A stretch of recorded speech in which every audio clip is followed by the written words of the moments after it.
இப்போ நீங்கள் கேட்ட இந்த சவுண்ட் ஒரு மியூசிக் மாதிரி இருந்தாலும் இது ஒரு secret telegraphic Morse code language. Actually ஒரு மியூசிக்கு பின்னாடியும் ஒரு இன்ஃபர்மேஷன்ஸ் அவைலபிளாக இருக்குது. இந்த வீடியோவில் அதை தான் பார்க்க போகிறோம். வாங்க இப்போ வீடியோக்குள்ளே போகலாம். வணக்கம், இது தமிழ்ட்ரானிக் சேனல். நான் உங்கள் இப்ராஹிம். ஆதி காலத்தில் ஒரு இடத்துலேருந்து இன்னொரு இடத்துல இன்ஃபர்மேஷன் அனுப்புறதுக்கு ஸ்மோக்கை ஒரு கருவியாகவும் யூஸ் பண்ணாங்க. அதுக்கப்புறம் பார்த்தீங்கன்னா ட்ரம்ஸ் வழியாகவும் இன்ஃபர்மேஷன் வந்து டிரான்ஸ்மிட் ஆகிருக்கு. மனுஷன் படிக்க எழுத ஆரம்பித்ததுக்கப்புறம் அந்த இன்ஃபர்மேஷன்ஸ் எல்லாமே ஒரு கொரியர் பாய் வழியாகவும், வீல் கண்டுபிடிச்சதுக்கப்புறம் குதிரை வண்டி வழியாகவும் அந்த இன்ஃபர்மேஷனை ஒரு இடத்துல இன்னொரு இடத்துக்கு போச்சு.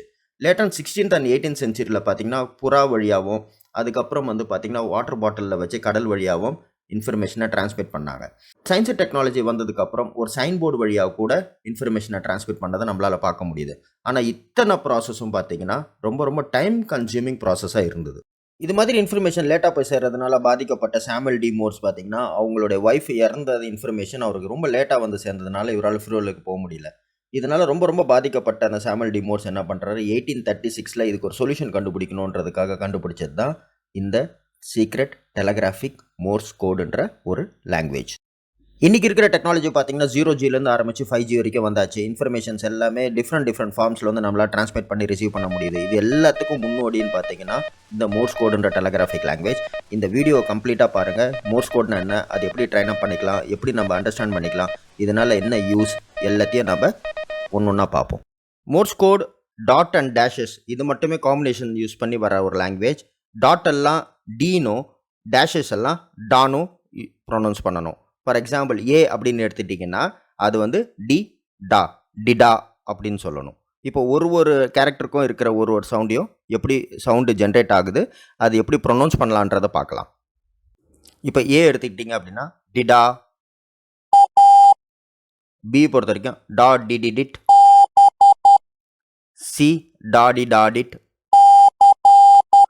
டி டாடிட். E did. இதே மாதிரி பார்த்தீங்கன்னா எக்ஸுக்கு டா டிடிடா, ஒய்க்கு டாடிடாடா, இசட் டாடா டிடிட்.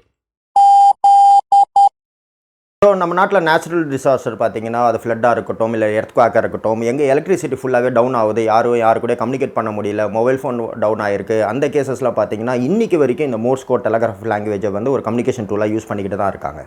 இந்த மோர்ஸ் கோடில் பார்த்தீங்கன்னா இன்டர்நேஷனல் டிஸ்ட்ரஸ் சிக்னல் வந்து SOS, டிடிடி, டாடாடா, டிடிடிட். ஸோ உலகத்தில் இருக்கிற எல்லா ஹேம் ரேடியோ ரிசீவர்ஸும் பார்த்தீங்கன்னா இந்த பர்டிகுலர் 500 kHz ஃப்ரீக்வன்சிக்கு வந்து டியூன் ஆகிருக்கும். ஸோ யாருக்காவது ஏதாவது ப்ராப்ளம் அப்படின்னு பார்த்தீங்கன்னா SOS, save our ship or save our soul, இப்படி அனுப்பினாலே போதும். ஸோ யாருக்கும் ஏதோ ப்ராப்ளம் இருக்குன்னு சொல்லிட்டு ஹெல்ப் வர ஆரம்பிச்சிடும். இப்போது இந்த ஹேம் ரேடியோ ஆப்ரேட்டர் ஆகணும், நான் ஒரு மோர்ஸ் கோட் ஆப்ரேட்டர் ஆகணும் அப்படின்னா இதுக்கு இன்டர்நேஷ்னல் லைசன்ஸ் எப்படி வாங்குறது, எங்கே எக்ஸாம் எழுதலாம், ஸோ அதுக்கு என்ன ஃபீஸ், இது எல்லாத்தையும் நம்ம செகண்ட் வீடியோவில் பார்ப்போம். ஸோ இந்த சேனல் உங்களுக்கு பிடிச்சிருக்கும்னு நான் நம்புகிறேன். பிடிச்சிருந்துச்சுன்னா லைக் பண்ணுங்கள், கமெண்ட் பண்ணுங்கள், ஷேர் பண்ணுங்கள், கண்டிப்பாக சப்ஸ்கிரைப் பண்ணுங்கள், பெல் ஐக்கானை ப்ரெஸ் பண்ண மறக்காதீங்க. Thank you very much.